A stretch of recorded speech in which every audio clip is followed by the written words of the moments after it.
Dzulqa'dah, bulan ke-11 dalam kalender Islam. Kita bisa sama-sama hadir di tempat ini untuk sama-sama belajar.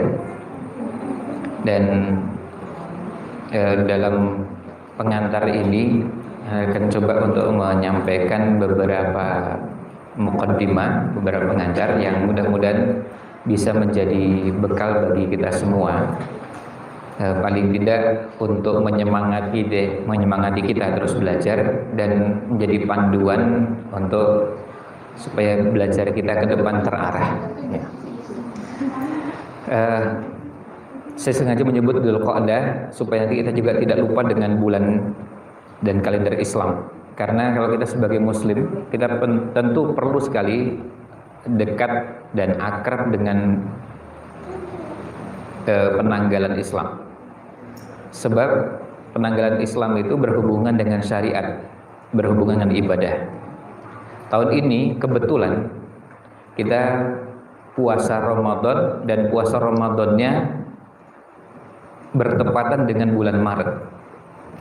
Tapi dalam syariat kita yang ada itu puasa Ramadan, bukan puasa Maret.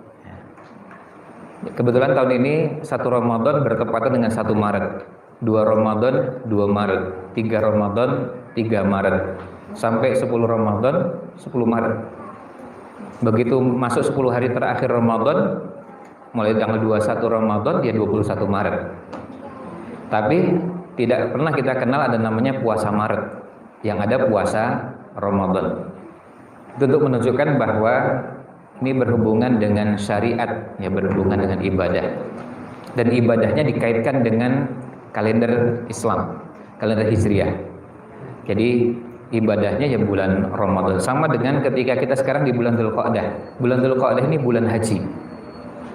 Dan haji itu bulan apa? Ya, haji itu bukan bulan Mei, bukan bulan Juni, bukan bulan Agustus, tapi haji itu bulan-bulan haji. Ya, bulan haji itu ada Syawal, ada Dzulqa'dah yang sekarang kita kebetulan berada di dalamnya. Makanya kenapa kita perlu sering-sering menghubungkan, ya, syariat atau kehidupan kita dengan syariat yang kita kenal selama ini. Jadi inilah yang menyebabkan kenapa kita akan lebih peka dengan syariat kalau kita mengenal kalender. Ya. Begitu kita masuk bulan Dzulqa'dah, oh berarti ini ada ibadah haji. Begitu masuk bulan Dzulqa'dah, berarti kita masuk bulan yang termasuk bulan haram. Dan begitu seterusnya. Artinya kalau mau diteruskan, maksudnya diteruskan contoh-contohnya akan sangat banyak yang berhubungan dengan syariat kita ini. Nah, kemudian ketika kita bicara tentang tema yang nanti akan dibahas pada kesempatan pagi ini, ada 2 pembicara. Kedua ya. Ya, dan tema yang akan diangkat berhubungan dengan pendidikan.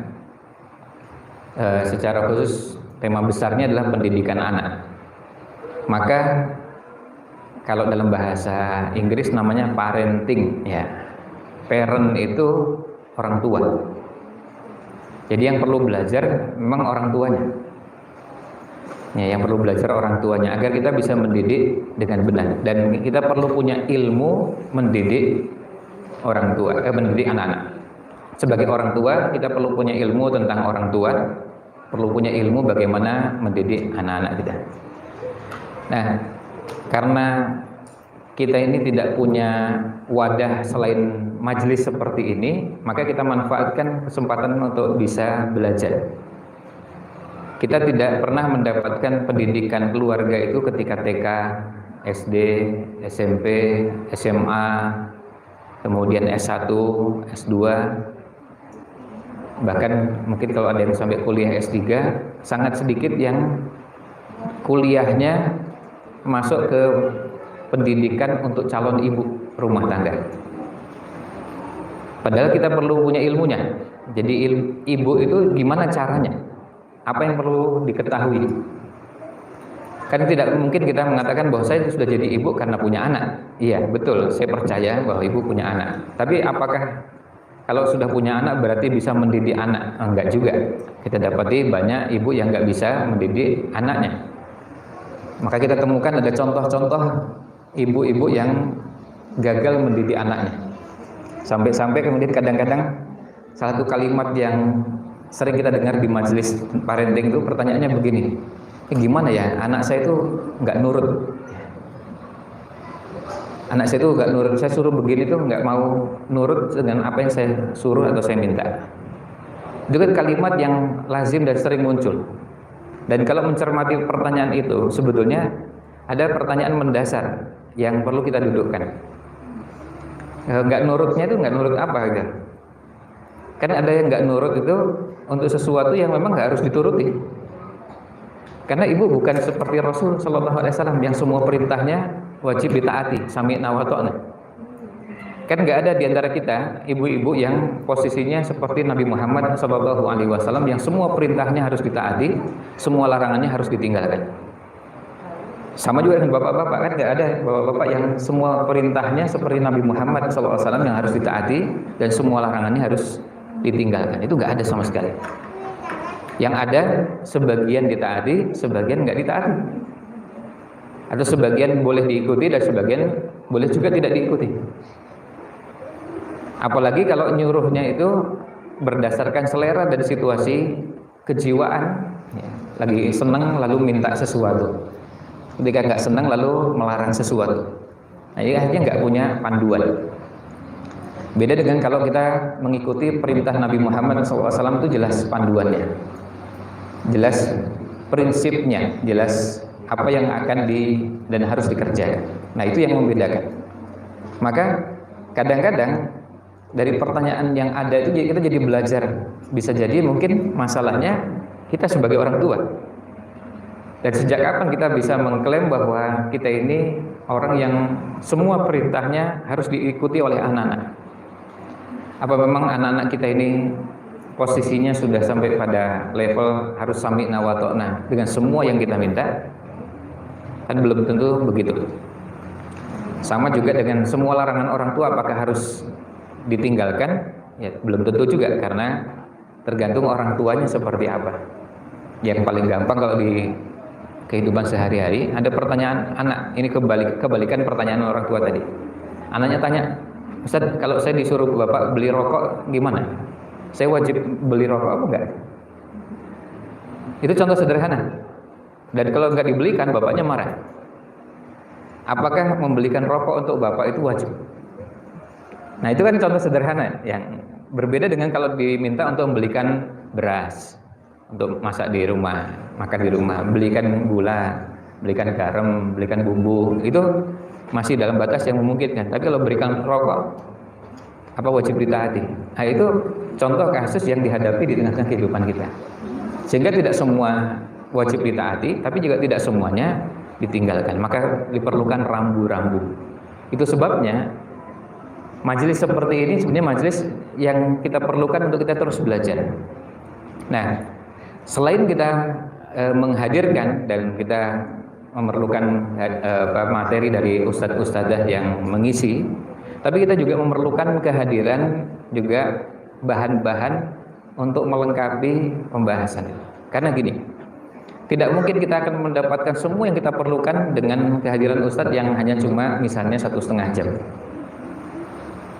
Bahkan kalau perlu 2 jam, kalau perlu 3 jam, nggak mungkin semuanya terbahas. Apalagi forumnya ini diselenggarakannya bukan setiap hari. Sementara kebutuhan kita terhadap ilmunya sangat besar dan banyak. Lalu gimana caranya supaya kebutuhan itu terpenuhi? Maka selain hadir di majelis seperti ini, yang kita perlukan juga adalah ada bahan-bahan yang bisa dijadikan bahan pelengkap atau bahan untuk memperkaya dalam pendidikan. Di antara bahan-bahan itu ada yang bentuknya buku, ada yang bentuknya wujudnya buku. Nah, kalau sudah milih buku, milih bahan-bahan, memang sebaiknya dikonsultasikan kepada ahlinya.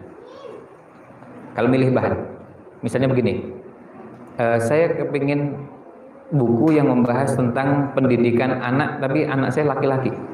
Kira-kira bukunya apa? Nah, itu agak spesifik. Nah, bisa dibantu dicarikan buku yang kira-kira cocok. Ini tentu hanya sekedar menyebut contoh. Nah, kalau yang barusan saya sebutkan contohnya ini, ada buku, ini biar dipegang sama Ustaz Rizky. Bukunya berjudul Mendidik Anak Laki-laki. Judul aslinya Mas'uliyatul Abil Muslim fi Tarbiyatil Waladi fi Marhalatit Tufulah. Penulisnya ini seorang pakar pendidikan dari Saudi, Syekh Adnan Hasan Solih Baharif. Berapa halaman, Ustaz? 555 halaman. Kalau harganya saya nggak tahu, karena saya nggak jualan buku. Saya cuma mengenalkan bukunya. Nanti kalau cari bukunya ya di toko buku, atau nanti kalau perlu mau beli bareng-bareng lewat Ustaz Rizky bisa. Tapi yang jelas saya nggak jualan buku ini. Saya cuma hanya mengenalkan bukunya. Nah, ini contoh. Saya punya anak laki-laki. Saya mau mendidik anak laki-laki saya. Gimana caranya? Saya nggak punya ilmu, kulaannya bisa lewat buku. Tapi bukunya tadi, usahakan buku yang dicari adalah buku yang sudah direkomendasikan oleh orang yang dianggap mumpuni. Bisa rekomendasi dari ustadz, ustadzah, dan kemudian penulisnya juga bisa dikenal bahwa ini penulis yang memang kompeten, penulis yang memang punya keahlian. Ini doktor di bidang pendidikan, doktor di bidang tarbiyah, Adnan Hasan Soleh Baharif. Ini contoh, bisa sebentar. Nah, kemudian berikutnya, kalau saya tuh punya anak perempuan, ngajari anak supaya berhijab gimana? Nah, ini ada buku Melatih Anak Berhijab dengan Iman. Ya, penulisnya, nah ini juga termasuk salah seorang dokter pakar di bidang pendidikan, namanya Dr. Khalid Ahmad Shantut. Dr. Khalid Ahmad Shantut. Ini terjemahan dari bahasa Arab, dan salah satu kelebihan buku ini bisa dibuka secara global. Tampilannya menarik, layoutnya bagus. Ya, dibanding buku pertama tadi, layoutnya menarik ya. Jadi kalau kita buka beberapa halamannya bisa dibuka secara. Nah, itu ada tampilan-tampilannya kalau kita membaca tuh nggak bosan. Ya, karena penyakitnya sebagian kita itu bosenan. Ya, begitu ya Bu ya. Baru baca sebentar udah bosan. Sehingga kalau ditanya pernah khatam buku, kadang-kadang nggak khatam karena apa? Mudah bosan. Nah, ini contohnya. Ada disertai gambar, ada yang disertai dengan warna, lalu fontnya juga ada yang beda, kemudian ada tabel, ya, ada bagan, ada pokoknya macam-macam lah isi bukunya. Intinya supaya kalau kita membaca nggak terlalu membosankan. Pilihan fontnya juga bisa dilihat, ya. Font yang di sebelah kiri ini dengan yang kanan beberapa berbeda. Ya. Untuk mata itu lumayan cukup menghibur dan mengurangi kelelahan. Ya. Beda dengan kalau model hurufnya sama semua, itu biasanya cenderung bosan. Tapi ketika di sebelah sini ada warna pink, kemudian tulisan biasa, pindah ke halaman berikutnya, ganti lagi warnanya, ini ada hitam, dasarnya warnanya putih, kemudian seterusnya. Jadi ini agak mengurangi kelelahan kalau kita membaca. Ya, saya menyarankan karena kebetulan penulisnya memang mumpuni dan punya keahlian. Yang kedua, layoutnya juga bagus. Ya, layoutnya bagus sehingga ya direkomendasikan. Apalagi kalau kita yang malas baca. Ya. Kalau yang malas membaca ini cocok karena begitu sudah baca setengah udah lumayan. Ya, nggak terlalu capek karena tampilannya gonta-ganti, layoutnya beda-beda. Nah, ini yang berhubungan dengan mendidik anak. Kebetulan anaknya perempuan dan khusus membahas tentang bagaimana mengajari anak untuk berhijab. Yang berikutnya, kalau kita mendidik anak terus kadang-kadang kita mengatakan gimana ya, ilmu kita juga terbatas. Saya sudah mencoba belajar dan saya coba praktekkan, tapi dalam prakteknya itu kadang-kadang anak juga nggak seperti yang kita harapkan. Nah, lalu kemudian ada buku karya beliau juga sama, penulisnya sama, Dr. Khalid Ahmad Shantut. Judul terjemahnya Bunda, Libatkan Allah dalam Pengasuhan Ananda.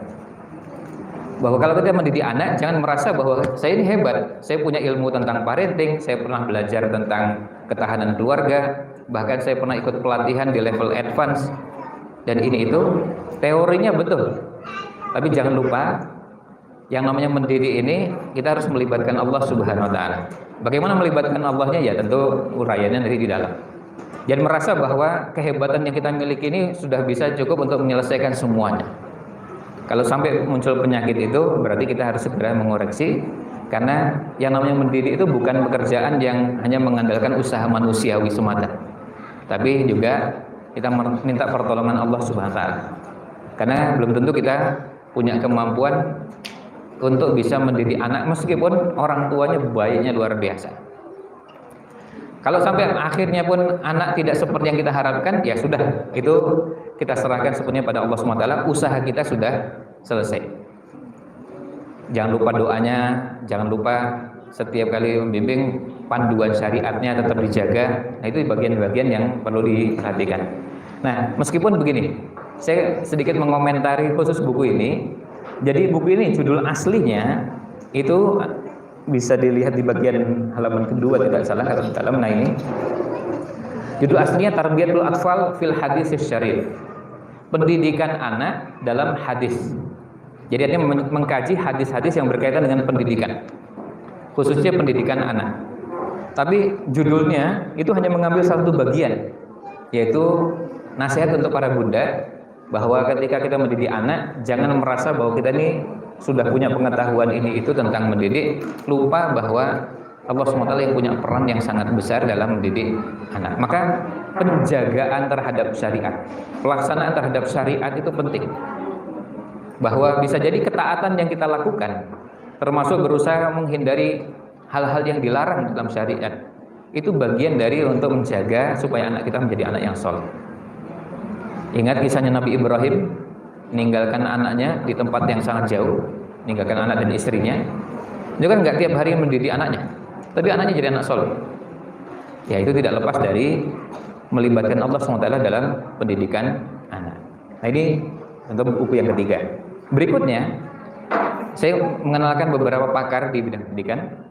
Yang berikutnya ada seorang pakar juga di bidang pendidikan, dan basis akidahnya sangat kokoh. Beliau memang basicnya sebenarnya jurusannya akidah, tapi sudah 20-an tahun menggeluti dunia yang berhubungan dengan parenting, pendidikan keluarga, pendidikan anak. Dan namanya Dr. Musabbab bin Fahad Al-Asimi. Pernah berkunjung ke Jogja, pernah juga mengadakan pelatihan di Grand Rohan. Beliau nulis buku, ada beberapa buku yang beliau pernah tulis. Nah, buku yang ditulis di sini, ini judulnya 99 Tips Rumah Tangga Bahagia.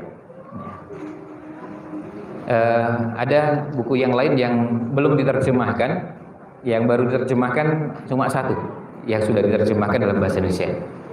Dan yang menarik di buku ini, beliau menulis bukan berangkat dari Quran dan Sunnah saja, tapi berangkat dari pengalaman beliau menangani kasus-kasus rumah tangga, masalah-masalah rumah tangga. Maka kemudian beliau menulisnya ini bukan hanya berangkat dari Quran dan Sunnah, tapi beliau melihat yang paling banyak masalahnya itu apa. Misalnya, kadang kalau kita bicara tentang mendidik anak-anak, ternyata masalahnya ada masalah pertengkaran dalam rumah tangga, suami dengan istri. Dan kalau ibu perhatikan di data angka perceraian yang tertinggi di Indonesia, itu paling banyak kalau disebutkan paling banyak penyebabnya apa, disebutkan pertengkaran yang tidak kunjung selesai. Karena apa? Kadang-kadang ketika sudah gak ketemu, gimana caranya poin itu atau pasal itu yang paling cocok dimasukkan untuk kasus-kasus yang berhubungan dengan perceraian. Nah, lalu gimana itu? Nah, kemudian beliau melihat itu sebagai satu bahasan. Maka kemudian beliau memberikan saran-saran, memberikan masukan-masukan. Dan beliau bilang katanya, ya 99 ini tidak berarti bahwa jumlahnya cuma 99. Sebenarnya mau diteruskan 100, 101, 102 juga bisa, tapi 99 dulu aja. Ya, besok nanti nulis 99 lagi, ya besok lagi 99 sampai pegel 99-nya sampai 999 ya. Ya pokoknya sampai sebanyak-banyaknya. Nah ini ya bukunya, dan salah satu keahlian beliau juga adalah beliau ini punya keahlian meruqyah orang yang kena penyakit ain. Bukan sihir tapi ain. Ya, biasanya selebriti, ustadz yang kondang itu berpotensi kena penyakit ain. Dan saya pernah mendampingi beliau ketika salah seorang ustadz yang sangat terkenal sakit berbulan-bulan, dan kemudian akhirnya beliau yang meruqyah, dan dengan peran darah tersebut tentu Allah yang menyembuhkan. Alhamdulillah sudah sembuh, dan sekarang beliau sang dai ini sudah lagi ceramah kemana-mana, dan followernya di Instagramnya sangat banyak. Mohon maaf saya tidak bisa nyebut namanya. Ini. Ya, ini contohnya. Ini berhubungan dengan rumah tangga. Berikutnya, salah satu yang juga kita perlukan dalam kehidupan rumah tangga adalah mengatur keuangan. Dan ada buku yang sangat bagus ditulis oleh Dr. Labib Najib Abdullah. Ini salah seorang guru kami, dan bukunya ini sudah dijual bebas. Meskipun saya nggak tahu harganya karena saya diberi langsung oleh penulisnya, oleh Labib Najib Abdullah. Ada versi bahasa Arab dan versi bahasa Indonesia. Inilah ringkasan tesis beliau. Bagaimana mengatur rumah tangga, mengelola keuangan rumah tangga Islami. Semua kita pasti perlu mengatur perlu mengatur keuangan rumah tangga, karena semua sepakat pemasukan terbatas, pengeluaran tidak terbatas, atau pengeluaran terbatas juga, yang diinginkan tidak terbatas. Jadi kepingin ini, kepingin itu, kan banyak kepinginnya ya, apalagi kalau sudah berkunjung ke pusat perbelanjaan, yang diinginkan tuh banyaknya luar biasa, sementara kantongnya terbatas.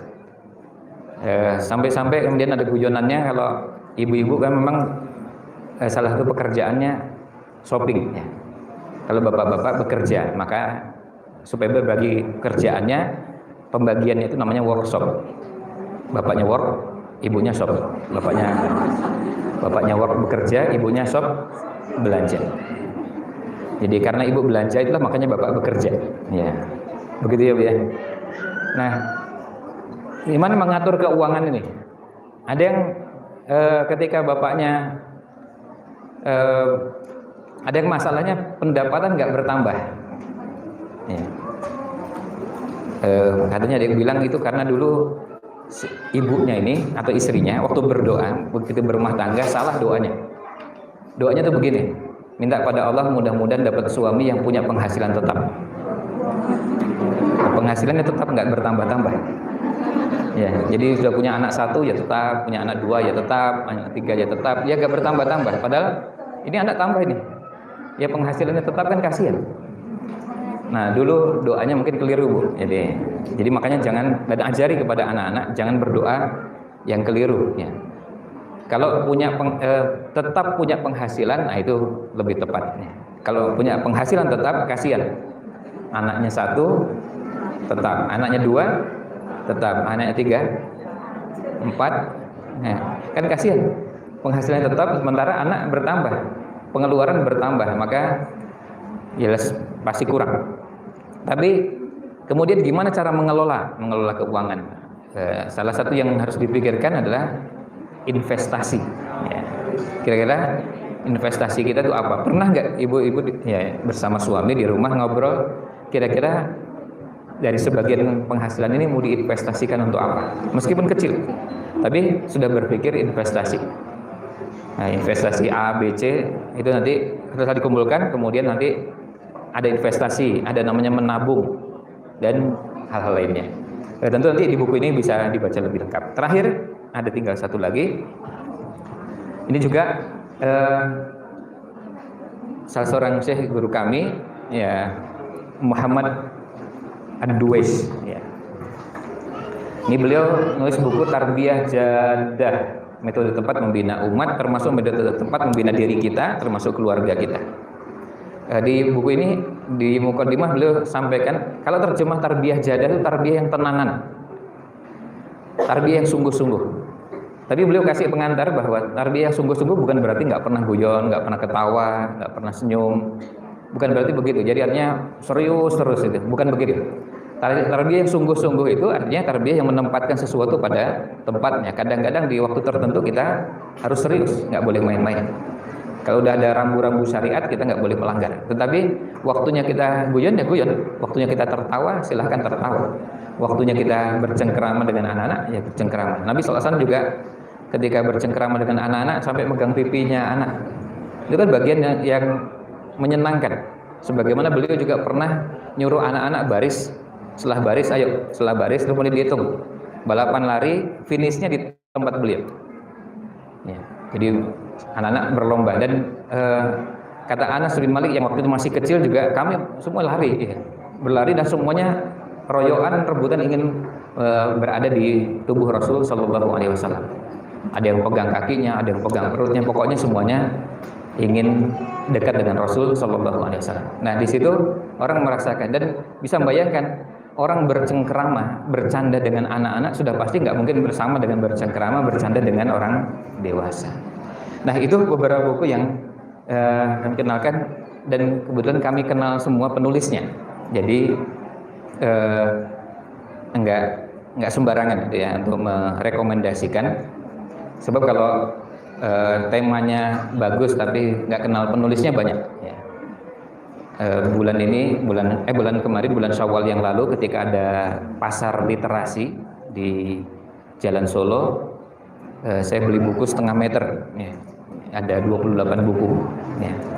Tapi sebagian buku itu saya lihat tidak layak untuk dibaca, maka saya tidak rekomendasikan. Jadi itu repotnya kita ini. Ketika kita belajar untuk disampaikan kepada umat, kadang kita membaca sesuatu yang kemudian tidak layak untuk dibaca. Maka kita baca untuk disampaikan kepada umat, buku ini sebaiknya jangan dibeli. Tapi sebagian buku ada yang disarankan untuk dibeli. Ya, begitu yang bisa kami sampaikan, sekedar sebagai bahan untuk memperkaya. Selain tadi nanti akan disampaikan oleh ustadzah yang menyampaikan materi, tapi di antara cara untuk menambah pengetahuan dan wawasan kita dengan membaca. Kalau kita punya keterbatasan, nggak punya uang untuk beli buku, ya pinjam bukunya, ya pinjam pada yang sudah punya. Siapa tahu nanti dari situ memotivasi kita. Ya. Kami dulu ketika di pesantren, karena uang juga terbatas, kami punya kesepakatan, pokoknya tiap bulan kita punya program beli buku, gantian yang beli. Akhirnya nggak terasa berat. Kalau gantian beli kan satu kamar sekian orang, akhirnya bukunya tiap bulan itu pasti ada buku baru. Bahkan akhirnya kemudian sebulan 2 kali buku baru. Tapi yang beli kan gantian. Kalau orangnya 12, kemudian sebulan 2 kali kan 6 bulan sudah jadi buku baru. Dan kita mengumpulkan uang untuk 6 bulan membeli buku. Dan buku ini harus jadi investasi di rumah tangga kita. Pertanyaan terakhir, kalau misalnya nanti terus kalau sudah beli terus gak dibaca gimana? Itu penyakitnya sebagian yang beli buku. Ya, saya pernah beli buku tapi gak dibaca. Ya, jawabannya yang pertama, namanya buku itu investasi.